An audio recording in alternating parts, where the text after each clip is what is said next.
Someone smiles and says, "You're actually smarter than you look." Everyone else hears a compliment, but you hear the extra word. Actually, most people laugh because they do not want to look sensitive.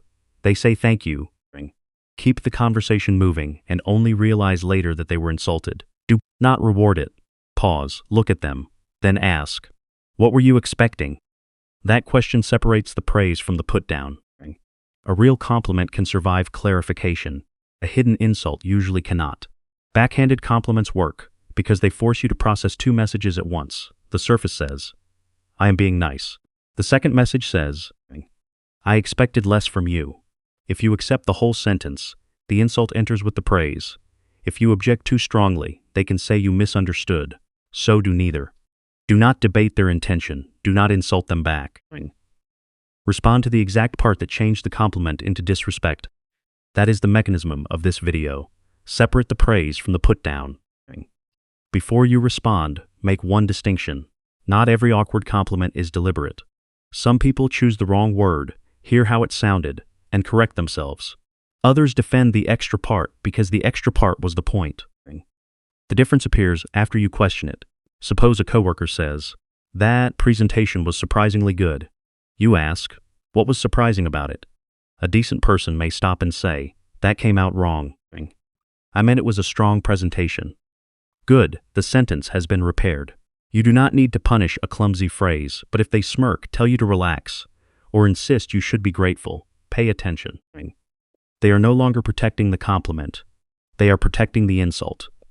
This is why your first response should be small and precise. You are not announcing that they are jealous. You are not diagnosing social manipulation.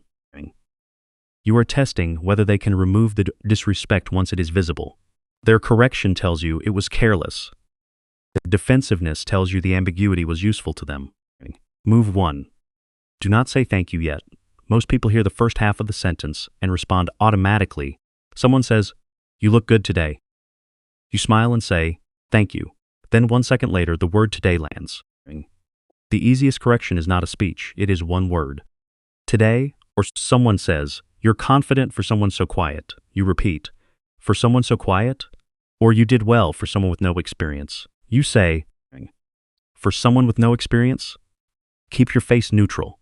Do not add a nervous laugh. Do not soften the question with an apology. The pause matters because automatic gratitude accepts the full package. You can still acknowledge a genuine compliment after the sentence is cleaned up, but first decide whether the entire sentence deserves thanks. This is not about becoming suspicious of every kind word. It is about refusing to reward subtle disrespect before you have even processed it. A short repetition creates just enough pressure for the speaker to hear their own words from the outside. Often, that is all you need. Move 2. Docilate the extra part. Do not ask a vague question when you already know which words change the meaning. "What do you mean?" gives them too much room. They can repeat the compliment and ignore the insult. Ask about the exact assumption. "That was surprisingly thorough." "What were you expecting?" You're attractive when you make an effort. "What do you think I look like when I don't?" You've done well for someone who never listens. "What does that have to do with what I achieved?" You're very articulate for someone from your background. "What were you expecting from my background?" The goal is not to trap them with a clever comeback. The goal is to make the hidden comparison audible. Backhanded compliments depend on speed. The speaker wants the room to accept the praise before anyone inspects the condition attached to it. A precise question slows the sentence down. Now they must explain why your result was surprising, why your appearance needed a condition, or why your background lowered their expectations. Do not fill the silence for them. Ask the question and stop. The more you explain, the easier it becomes for them to make your reaction the new topic. Move 3. Return the clean compliment. Sometimes the hidden part is obvious enough that you do not need another question. Say, "That would have been a compliment without the second part." Or, you can say you liked it without the comparison. Or, the compliment works without actually. This response to something important. It does not reject the praise, it rejects the price attached to it. Suppose a friend says, "You look great when you finally make an effort." You answer, "You can compliment me without turning it into criticism." Suppose a family member says, "You've done well for someone who never follows advice." You answer, "The compliment works without the second part." Suppose a coworker says, "That was good. I didn't think you had it in you." You answer, "You could have stopped after 'that was good.'" Then stop talking. Do not deliver a lecture about respect. Do not explain your childhood, your confidence, or why the comment hurt. The clean version is enough. You are showing them the sentence they could have chosen. If they want to be respectful, they can use it. If they refuse, the problem is no longer your interpretation. Move 4. End the format when it becomes a pattern. One awkward sentence can be corrected. Repeated backhanded compliments are different.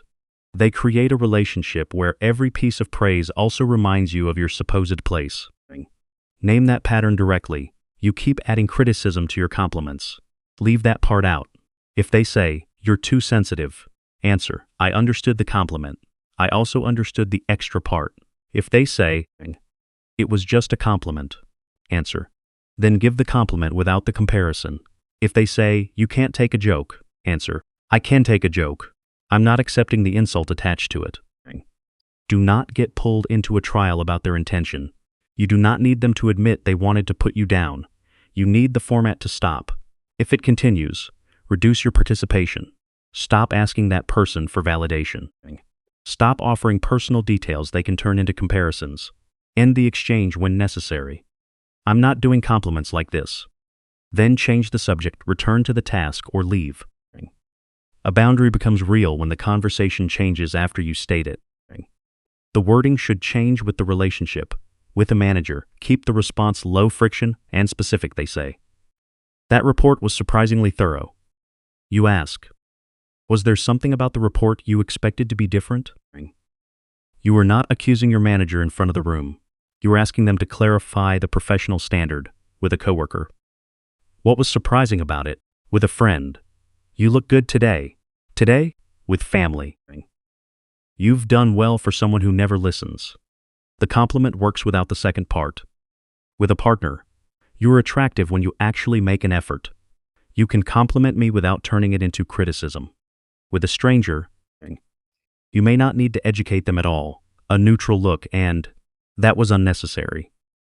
Then move on. A start of communication is not using the same sentence with every person. It is keeping the same principle while adjusting the level of force. You pause.